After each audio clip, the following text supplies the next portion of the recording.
Ya, puji Tuhan, firman Tuhan, pesan Tuhan tentang kegigihan ya. Ini yang Tuhan ingatkan buat kita, bahwa kegigihan adalah kunci kemenangan. Ya, ini pasti semua orang setuju. Orang dunia pun juga setuju karena memang orang tahu bahwa perlu kegigihan untuk hidup dan untuk menang. Nah, ayat yang menjadi dasar firman Tuhan, menjadi pesan Tuhan adalah Nehemia 6 ayat yang ke-9. Ini yang menjadi dasarnya. Kita baca ya, saya bacakan. Karena mereka semua mau menakut-nakuti kami, pikirnya mereka akan membiarkan pekerjaan itu sehingga tidak dapat diselesaikan. Tetapi aku justru berusaha sekuat tenaga. Nah, ini yang menjadi dasar firman Tuhan. Bagaimana seorang Nehemia ya menyelesaikan pembangunan tembok Yerusalem itu dalam waktu 52 hari. Saudara, kalau kita lihat ke belakang tentang Nehemia ini ya, bahwa Nehemia ini kan kita udah tahu kisahnya. Dia hidup di Persia dengan keadaan kondisi yang baik. Dia menjadi seorang yang punya kedudukan di sana, udah nyaman, jadi orang kepercayaan raja, udah nyaman banget di Persia. Tapi ketika dia tahu ada tujuan Tuhan yang harus dilakukan, dia balik dong dari Persia ke Yerusalem. Saudara tahu jarak Persia ke Yerusalem memakan waktu berapa lama? Untuk dia kembali dari Persia ke Yerusalem itu memakan waktu 4 bulan. Jadi untuk dia kembali melaksanakan tujuannya Tuhan, rencana Tuhan, dia harus kembali dalam waktu 4 bulan dia pulang. Nah, perjalanan 4 bulan itu ternyata gak mudah. Banyak hal yang harus dilewati di dalam perjalanan, dan itu perjalanan yang sulit. Oleh karena itu makanya raja itu bilang gini, kalau kamu memang mau pulang, saya akan bikinin kamu surat. Di dalam surat itu kan apa? Kalau enggak dia gak pegang surat dari raja, itu gak akan mungkin dia bisa sampai ke Yerusalem. Jadi untuk dia melaksanakan apa yang menjadi tujuannya Tuhan itu perlu waktu 4 bulan. Nah, waktu sampai di Yerusalem, waktu dia mulai pembangunan, ternyata gak mudah juga. Dia harus berhadapan bukan cuma sekedar dengan orang-orang Yahudi yang gak suka sama dia. Dia berurusan dengan apa? Pemerintah dong, gubernur, Sanballat, Tobia, dan juga ada orang yang harus dihadapi waktu itu. Ini pekerjaan yang gak mudah. Tapi apa yang dilakukan? Dia jalan 4 bulan, dia berhasil melaksanakan tugasnya, membangun kembali tembok itu. Berapa? 52 hari. Itu kalau gak butuh kegigihan. Kegigihan itu dia punya kegigihan bukan cuma sekedar waktu dia melaksanakan pembangunan. Perjalanan aja itu bukan perjalanan yang mudah loh. 4 bulan. Nah, ini kalau dia bukan, kenapa dia begitu gigih? Ya itu dia, karena dia punya tujuan. Nah, ini yang menjadi inti pesan Tuhan gini. Supaya kita punya semangat, supaya kita punya sikap gigih dan pantang menyerah yang dimiliki oleh Nehemia. Nehemia menjadi sebuah contoh buat kita memulai kita di tahun 2025 ini. Supaya Tuhan mau kita punya semangat yang sama seperti Nehemia. Enggak mudah, kenapa? Karena gini loh.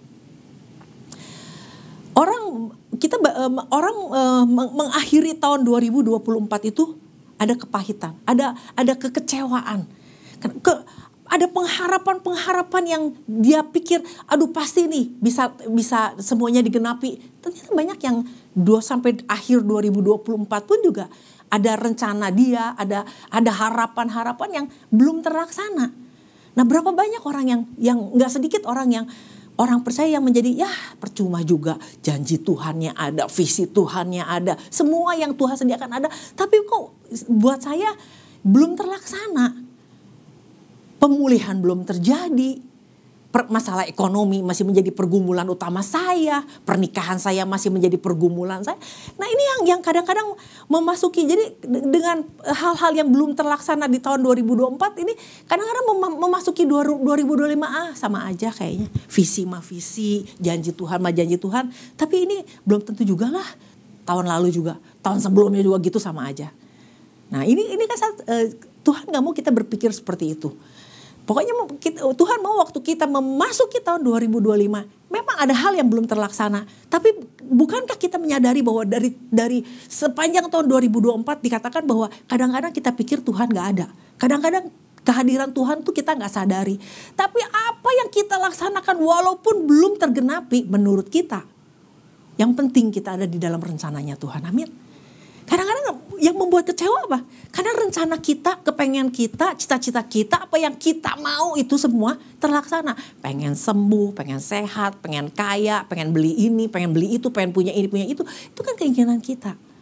Tapi apakah itu rencana Tuhan? Belum tentu. Nah Tuhan mau kita berjalan di dalam rencananya Tuhan. Nah oleh karena itu apapun pergumulan yang kita hadapi di tahun 2024 yang belum terlaksana, sama. Saya pun juga ada banyak yang saya harapkan belum terlaksana, ada. Tapi ya udah, kita masukin tahun 2025 dengan semangat yang baru, dengan kegigihan yang baru lagi, dengan kekuatan yang baru. Ini yang Tuhan mau dari kita. Supaya apa? Supaya apapun yang Tuhan rencanakan di tahun 2025 ini semuanya bisa digenapi. Amin. Nah ini sumber kekuatan kita di situ. Nah jadi kalau bicara tentang kegigihan ini bukan bicara tentang wah punya kekuatan nih, kita punya kekuatan fisik makanya kita bisa melaksanakan. Kegigihan itu bukan tentang fisik. Gigih itu tentang mental. Gigih itu tentang emosional. Gigih itu tentang semangat, tentang jiwa kita. Nah, kalau jiwanya sehat, kalau mentalnya kuat, emosinya sehat, maka fisik pasti ikut.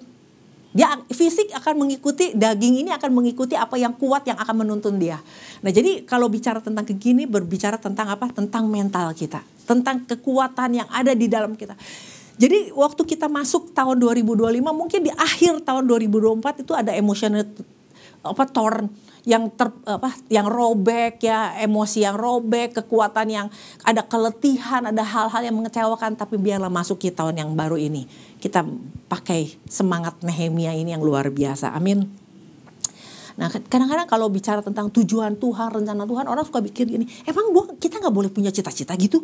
Emang kita gak boleh gitu punya kemauan sendiri? Emang kita gak boleh gitu punya harapan? Emang kita gak boleh cari uang gitu buat kebutuhan kita? Enggak, Alkitab pun gak bilang gitu. Malah Alkitab bilang kalau kamu mau makan kamu harus kerja. Cari uang boleh gak? Boleh. Tapi kita juga mesti ingat, mau rancangan apapun yang kita rencanakan, tetap ada rancangan Tuhan yang jauh lebih besar dari hidup kita yang kita gak pernah tahu. Dan rancangan itu Tuhan janjikan apa? Rancangan masa depan yang penuh pengharapan. Kadang-kadang rancangan kita belum tentu memiliki masa depan. Tapi rancangan Tuhan, rancangan masa depan yang penuh pengharapan, itu sebuah janji. Jadi bukannya gak boleh punya rencana sendiri, bukan gak boleh punya rancangan sendiri. Tapi ada rancangan yang jauh lebih besar dan lebih baik. Dan semuanya Tuhan kasih buat apa? Untuk keuntungan kita. Nah ini yang perlu kita perlu sadari. Kalau kita lihat di dalam Roma 11 ayat yang ke-30, Roma 11 ayat yang ke-36. Sebab segala sesuatu, firman Tuhan bilang segala sesuatu itu dari Dia, oleh Dia, dan kepada Dia. Jadi apapun rancangan yang kita buat, Tuhan udah bilang, firman Tuhan katakan bahwa segala sesuatu itu dari Dia. Kalau segala sesuatu dari Dia, maka semuanya untuk Dia dan kepada Dia. Nah, di dalam Amsal 19 ayat yang ke-21 juga mengatakan hal yang sama. Kita lihat ya, Amsal 19 ayat yang ke-21. Banyaklah rancangan di hati manusia, tetapi keputusan Tuhanlah yang terlaksana. Banyak rancangan-rancangan yang kita ada di dalam hati kita. Mau apapun rancangan kita, ujung-ujungnya rancangan Tuhan dong yang akan terlaksana. Nah, oleh karena itu apapun rancangan kita selaraskan dengan rancangannya Tuhan. Itu aja sih sebenarnya. Nah, ini yang jadi waktu Nehemia balik ke Yerusalem itu dia udah nggak berpikir lagi tentang rencananya dia. Pasti seorang orang yang punya kedudukan yang baik ya di sebuah pemerintahan, pasti dia udah punya pikiran habis posisi dia sebagai juru minumnya raja, kalau dia dipercaya pasti dia akan meningkat karirnya. Mungkin jadi ini, mungkin jadi itu. Ada rancangan di dalam hati dia. Betul nggak? Namanya juga orang ada di posisi sebuah kedudukan karir. Pasti punya rancangan. Tapi Nehemia tetap berpikir bahwa ada rancangan Tuhan yang jauh lebih besar. Makanya kan karena dia tahu segala sesuatu dari Dia untuk Dia bagi Dia. Apapun yang rancangan yang dia rancangin, pasti rancangan Tuhan yang bakal terjadi. Dia cuman dia melakukan apa yang menjadi rancangan Tuhan, dia ikutin aja deh. Makanya dia kembali lagi dari Persia, dia kembali ke Yerusalem untuk melaksanakan apa yang menjadi rancangan Tuhan. Nah, inilah yang membuat kenapa dia begitu gigih. Punya tujuan yang nyata. Nah, bagaimana dengan kita? Untuk memasuki tahun 2025 ini, untuk menjalani tahun 2025 ini harus punya sebuah tujuan yang nyata. Nah ini menjadi pesan Tuhan yang ini juga menjadi kemarin Pak Ishak sampaikan bahwa kegigihan itu akan terus terus bekerja dengan luar biasa kalau kita punya tujuan yang mau kita capai. Nah alangkah baiknya kalau memang segala sesuatu dari Dia, bagi Dia, untuk Dia, kenapa enggak kita selaraskan tujuan kita dengan tujuannya Tuhan? Itu doang. Nah seperti apa yang dilakukan Nehemia, makanya mau tantangannya sesulit apapun juga dia bisa lakukan, dia bisa laksanakan, bisa selesaikan itu semuanya. Kalau kita lihat lagi bahwa sebenarnya yang paling sumber kegigihan itu juga sebenarnya Yesus punya kualitas kegigihan yang perlu kita pelajari juga, kita perlu lihat juga bahwa kalau sampai Yesus itu melayani hanya cukup 3,5 tahun, ya karena memang dia berjalan di dalam tujuan aja. Ya kalau kita lihat di dalam Lukas 13 ayat yang ke-31. Di sini katakan, pada waktu itu datanglah beberapa orang Farisi dan berkata kepada Yesus, "Pergilah, tinggalkanlah tempat ini karena Herodes hendak membunuh engkau." Nah, jadi ini sama apa yang terjadi sama Nehemia sama Yesus juga. Yesus mau melayani, tapi dia harus berhadapan dengan apa? Dengan pemerintah, dengan imam, dengan orang-orang Farisi. Ini orang-orang yang punya kedudukan semua. Ayat yang ke-32. Jawab Yesus kepada mereka, "Pergilah, katakanlah kepada si serigala itu, aku mengusir setan dan menyembuhkan orang pada hari ini dan besok. Dan pada hari yang ketiga aku akan selesai. Tetapi hari ini dan besok dan lusa aku harus meneruskan perjalananku, sebab tidaklah semestinya seorang nabi dibunuh kalau tidak di Yerusalem." Lihat ya, ini luar biasa. Tantangan yang dihadapi Yesus tuh nggak gampang. Dia harus berurusan dengan pemerintah. Tapi dia bilang gini, dia tahu kenapa Yesus ada di dunia itu untuk apa? Untuk menyelamatkan, untuk menghancurkan pekerjaan-pekerjaan iblis. Makanya dia begitu fokus dengan apa yang dilakukan, apa yang menjadi tujuannya dia. Jadi sehingga tantangan pun dia nggak jadi masalah. Nah jadi setiap orang kalau kita mau ikut Tuhan, kalau kita mau mengalami kemenangan, tentukan dulu tujuan kita ikut Tuhan itu apa. Kita punya tujuan masing-masing, pasti punya. Di dalam pekerjaan, di dalam karir. Tanya lagi tapi ada tujuan Tuhan yang jauh lebih besar. Nah ini yang membuat kita apa? Semakin kita giat. Waktu kita lemas, waktu kita nggak punya kekuatan, ingat lagi ada tujuannya Tuhan. Ada visi Tuhan yang akan membawa kita memasuki wilayah yang kita nggak pernah tahu seperti apa. Tapi itu janji Tuhan. Nah ini yang membuat kita harusnya semangat. Itu yang membuat Yesus pun semangat 3,5 tahun pun gak jadi masalah di dalam pelayanannya. Karena apa? Dia tahu tujuannya dia. Sama-sama Paulus. Kalau kita lihat juga Paulus ya. Nah Paulus kita lihat di dalam 2 Korintus 4. 2 Korintus 4 saya bacakan dari ayat yang ke-7 aja deh. "Tetapi harta ini kami punyai dalam bejana tanah liat, supaya nyata bahwa kekuatan yang melimpah-limpah itu berasal dari Allah, bukan dari diri kami. Dalam segala hal kami ditindas, namun tidak terjepit. Kami habis akal, namun tidak putus asa. Kami dianiaya, namun tidak ditinggalkan sendiri. Kami dihempaskan, namun tidak binasa. Kami senantiasa membawa kematian Yesus di dalam tubuh kami, supaya kehidupan Yesus juga menjadi nyata di dalam tubuh kami." Ini lihatin. Bahwa di dalam, dia tahu bahwa ada kekuatan yang dari Tuhan. Makanya yang dia alami sama Paulus itu bukan sesuatu yang mudah. Dikatakan dia ditindas, dia terjepit, dia putus asa. Tapi dia tetap jalan, dia mengakhiri semua tujuannya Tuhan, semua bisa tuntas. Kenapa? Ada kekuatan yang dari Tuhan. Dia punya tujuan yang nyata. Nah jadi tujuan itu ternyata memegang peranan penting dalam kehidupan kita. Karena gini, tujuan itu mesti benar-benar nyata di dalam kita, benar-benar kita mesti punya tujuan yang pasti. Kenapa? Karena banyak orang hidup gini, punya tujuan juga. Orang punya hidup dan punya kegigihan karena punya tujuan. Tujuannya apa? Orang punya tujuan untuk menjadi tujuannya materialisme pun juga materi. Orang bisa punya tujuan yang gigih loh. Pengen punya banyak, pengen dihargai, pengen punya lebih dari satu, itu orang bisa gigih loh.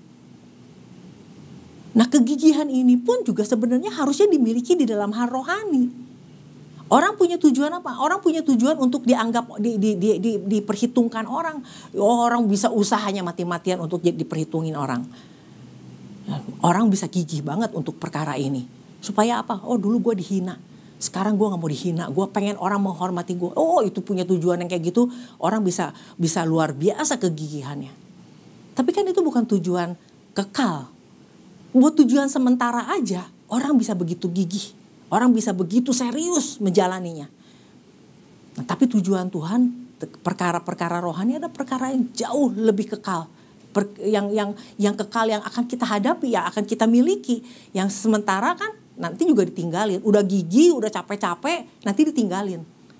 Tapi kalau gigih di dalam Tuhan, kita akan punya itu. Kita akan memiliki, kita akan hidup di dalam kekekalan. Karena itu yang menjadi tujuannya kita. Nah balik lagi, memasuki tahun yang baru ini, tanya lagi sama diri kita, tujuan itu penting. Punya tujuan itu penting. Tujuannya bukan tujuan yang cuma sekedar yang sementara, tapi tujuan yang kekal itu jauh lebih penting.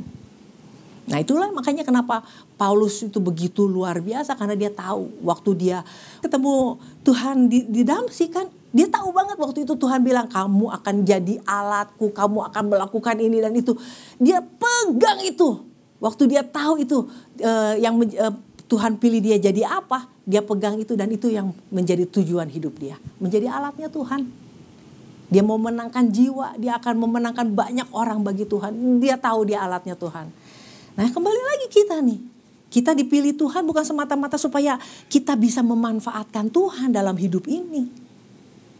Tapi waktu kita dipilih Tuhan, waktu kita diselamatkan Tuhan, artinya kita udah siap untuk bilang gini, Tuhan manfaatkan aku untuk pekerjaanmu.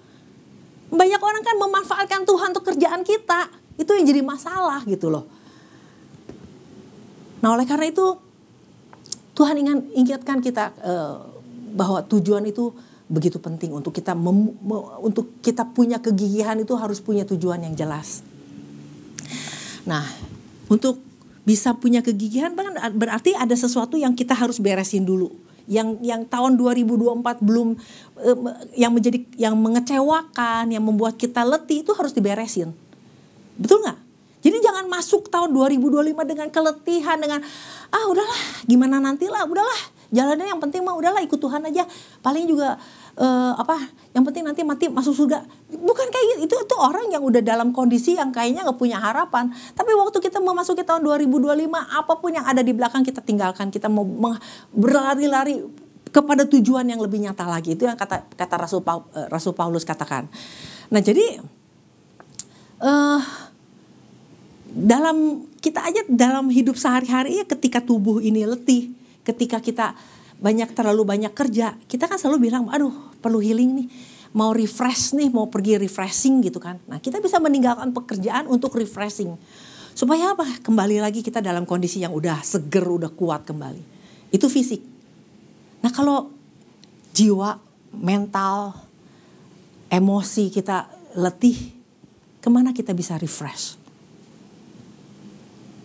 Di hadirat Tuhan. Amin. Nah ini kan yang kadang-kadang nggak jadi pilihan. Nggak jadi pilihan orang percaya. Jadi waktu dia dalam kondisi yang dalam keadaan yang emosinya robek, kekuatannya benar-benar udah hancur, nggak berpikir untuk ada di hadiratnya Tuhan. Tapi saya doa itu belum tentu ada di hadirat Tuhan loh. Kadang doa itu cuma datang sama Tuhan curhat. Beda sama lagi kalau refresh sama Tuhan. Nah ini yang dilakukan oleh Daud. Daud pusing gak? Dalam hidup dia pun ngalamin kepusingan.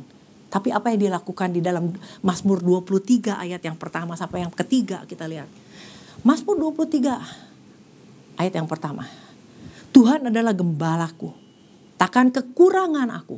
Nah ini yang dilakukan oleh Daud. Ayat yang kedua. Ia membaringkan aku di padang yang berumput hijau. Ia membimbing aku ke air yang tenang.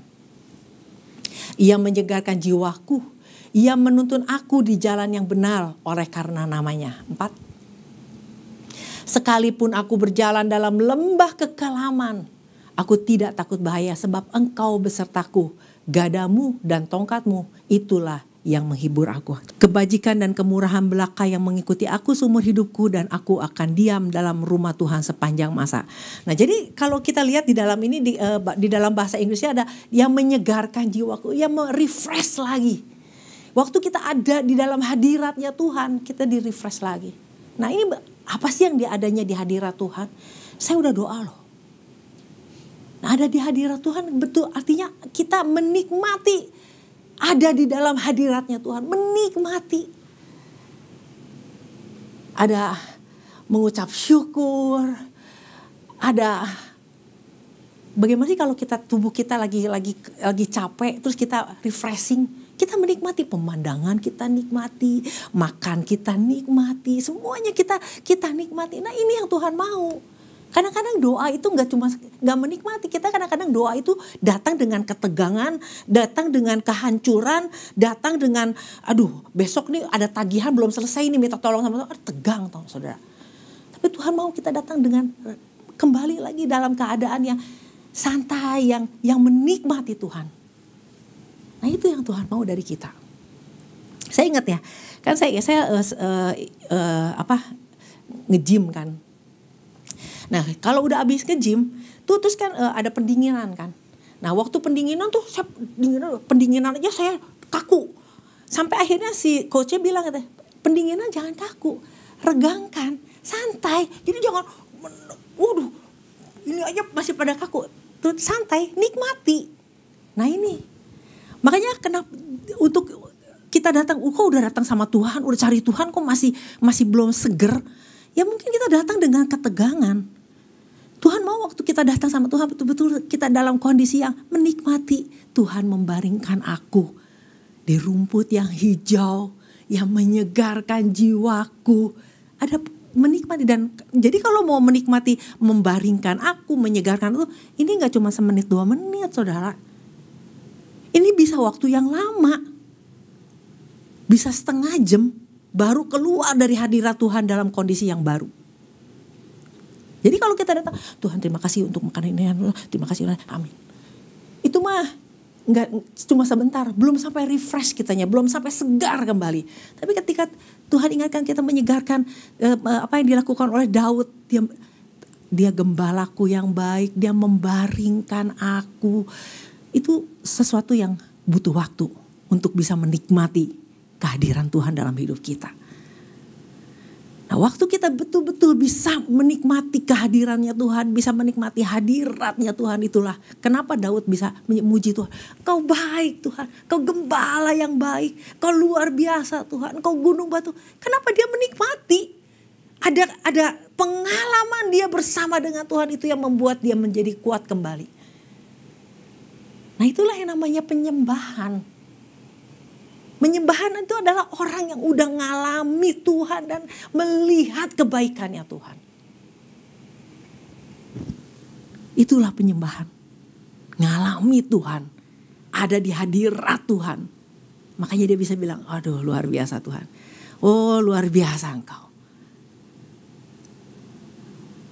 Jadi kadang-kadang penyembahan itu saya melihat orang lagi nyembah sama lagi doa gak ada bedanya. Oh Tuhan aku sedih. Oh Tuhan, kok jadi aku sedih. Oh Tuhan aku lagi menderita Tuhan. Oh tolonglah aku. Ini tentang kita. Menyembah aja tentang kita gitu loh. Menyembah itu tentang betapa baiknya Tuhan. Betapa hebatnya Tuhan dalam hidup kita. Betapa Tuhan udah menyegarkan. Betapa Tuhan memberikan anugerah yang luar biasa. Nah itu. Waktu kita keluar dari hadirat Tuhan, kita punya kekuatan yang baru. Nah itulah kita memulai menjalani 2025 itu harusnya dengan refresh. Tuhan juga bilang gini, mari datanglah kepadaku yang letih, lesu, berbeban berat. Sebab Tuhan akan memberikan kekuatan buat kita. Kita lihat di dalam Matius 11 ayat yang ke-28. Ini ayat yang sering kita dengar, yang sering kita baca. Tapi apakah kita betul-betul udah datang sama Tuhan? Marilah kepadaku semua yang letih, lesu, berbeban berat. Aku akan memberikan kelegaan kepadamu. Pernah gak lakukan ini? Semua yang letih, lesu, betul. Kita. Yang berbeban berat, gue. Tapi apakah kita datang sama Tuhan? Di hadirat Tuhan, ketemu Tuhan, keluar kita ngalami kelegaan.